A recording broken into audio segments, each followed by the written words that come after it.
Hi friends, Oman టూర్లో వకామ్ village వెళ్ళొద్దాం రండి. ఇది చాలా ఎత్తైన కొండలపైన ఉన్న ఒక చిన్న గ్రామం అన్నమాట. ఈ వకాన్ విలేజ్ మస్కట్ నుండి 150 కిలోమీటర్ల దూరంలో ఉంది. ఎత్తైన కొండలపై నుండి లోయలు చూస్తూ ఈ విలేజ్ అందాలు చూస్తుంటే ఆ థ్రిల్లింగే వేరేగా ఉంటుంది. వకామ్ విలేజ్ మస్కట్ నుండి 150 కిలోమీటర్ల దూరంలో ఉంది. మస్కట్ నుండి వకామ్ విలేజ్ వచ్చే హైవే కూడా చాలా అందంగా ఉంటుంది. ఈ సుమారుగా 150 కిలోమీటర్ల మధ్యలో చిన్న చిన్న విలేజెస్ చాలా ఉన్నాయి. అవి కూడా చూస్తూ అలాగొచ్చేయచ్చు. ఎందుకంటే రోడ్డుకి 4 వైపులా కొండలే ఉంటాయి. అలాగే మధ్యలో చిన్న పార్క్స్ ఉంటాయి. చాలా బాగుంటుంది వ్యూ మొత్తం కూడా. ఈ ఒమాన్ టూర్లో భాగంగా మస్కట్ నుండి 150 కిలోమీటర్ల దూరంలో వకామ్ విలేజ్లో ఉన్న స్పెషల్ ఏంటి అని అనుకున్నాము. కానీ అక్కడికి వెళితేనే తెలిసింది ఈ వకామ్ విలేజ్ అనేది సాదా సీదా టూర్ అయితే కాదు, ఇక్కడికి 4 వీలర్లో మాత్రమే వెళ్ళగలము అని. మా ఫ్యామిలీ అలాగే మా ఫ్రెండ్స్ ఫ్యామిలీ వెళ్ళాం కదా. మేము వెళ్ళిన BMW కారు కూడా పక్కన పార్క్ చేసేసి ప్రైవేట్ ట్రావెల్లో వెళ్ళాము. కింద నుండి పైకి వెళ్ళేసరికి సుమారుగా ఒక 15 నుంచి 20 కొండలు దాటాల్సి ఉంటుంది. ఇది డెజర్ట్ సఫారీ కంటే ఘోరమైన అడ్వెంచర్ లాగా ఉంది. నాకైతే చాలా భయం వేసేసింది. సుమారు ఇలాగా 2000 మీటర్లు ఈ కొండల అంచులలో దారిని నిర్మించారనమాట. అది దాటుకొని వెళితే విలేజ్ మాత్రం అద్భుతంగా ఉంటుంది. సుమారుగా 1.5 కిలోమీటర్ దూరం 700 పైగా మెట్లు కట్టించారు. అలాగా ఒక్కొక్క స్టెప్కి ఒక్కొక్క బ్యూటీని చూడొచ్చు అన్నమాట. ఇక్కడ నుండి చూడాలి, పైన నుండి లోయలు, ఆ కొండలు 2 కళ్ళు చాలవు. ఇలా భయపడుతూ పైకి వెళ్ళాం కదా. ఒక్కసారి పైకి వెళ్ళిన తర్వాత విలేజ్ని మొత్తం చూడగానే ఆ భయమంతా పోయింది. ఇందులోనే వాళ్ళు వ్యవసాయం చేస్తున్నారు, పండ్ల తోటలు పండిస్తున్నారు, పూల తోటలు పండిస్తున్నారు, చాలా ఉన్నాయి. ఇక్కడ ఒక పట్టుమని 500 జనాభా కూడా ఉన్నట్టుగా లేరు. అందులో పని చేసేవాళ్ళు, ఫారిన్ నుంచి వచ్చే సెటిల్ అయిన వాళ్ళు, అలా ఇంకో 100 మంది ఉండొచ్చు. ఇంత ఎత్తున ఒక విలేజ్ని మెయింటైన్ చేస్తున్నారు. అదే గ్రేట్ అనమాట.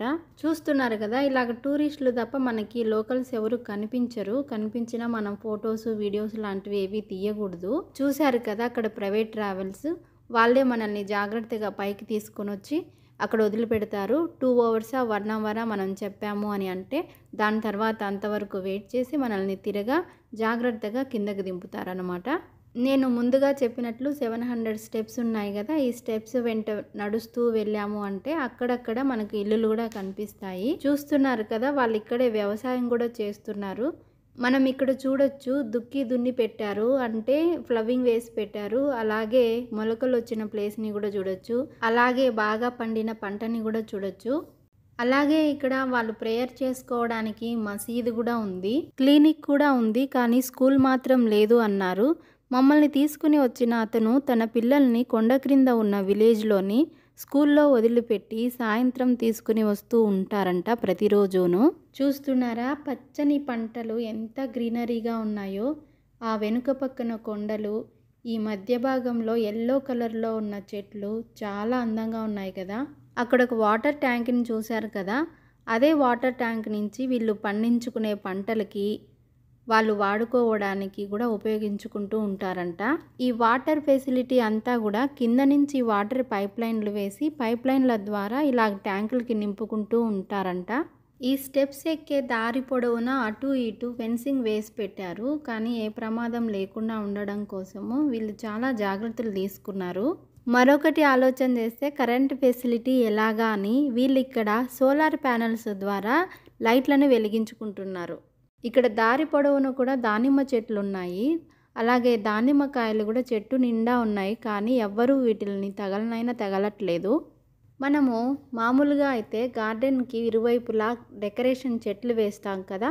అదేవిధంగా వీళ్ళు గోరింటాకు చెట్లు వేశారు. UAEలో ఎక్కడా కూడా మనము గోరింటాకు చెట్లను చూడము. కానీ ఇక్కడ చాలా అద్భుతంగా గోరింటాకు చెట్లను పెంచారు. అలాగ గోరింటాకుని చూస్తూ స్టెప్స్ అన్నీ ఎక్కేయచ్చు. మనము జాగ్రత్తగా ఎక్కాలంటే స్టెప్స్ కూడా చూస్తూ ఎక్కాల్సిందే. ఎందుకంటే చాలా షార్ప్గా ఉన్నాయి. న్యాచురల్ రాక్తో తయారు చేసినట్లు ఉన్నారు స్టెప్స్ని. ఫైనల్గా ఇంకా టాప్ ఆఫ్ ద మూమెంట్ని ఎంజాయ్ చేయడమే. ఇలాగ ఒమాన్ టూర్లో భాగంగా వివిధ ప్లేస్లన్నీ తిరిగామండి. అవన్నీ మీకు వీడియో షేర్ చేయాలంటే నా ఛానల్ని సబ్స్క్రైబ్ చేసుకోండి, లైక్ చేయండి, షేర్ చేయండి. మనం పైకెక్కి వెళ్ళేటప్పుడు ఎంత అందంగా ఉంటుందో అదే దారిన కిందికి వస్తాము.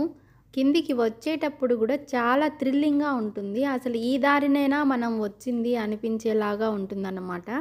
ఖర్జూరం చెట్లు చాలా చూడొచ్చు. అదేవిధంగా మామిడి చెట్లను కూడా చూడొచ్చు. 10-15 అడుగుల ఎత్తునున్న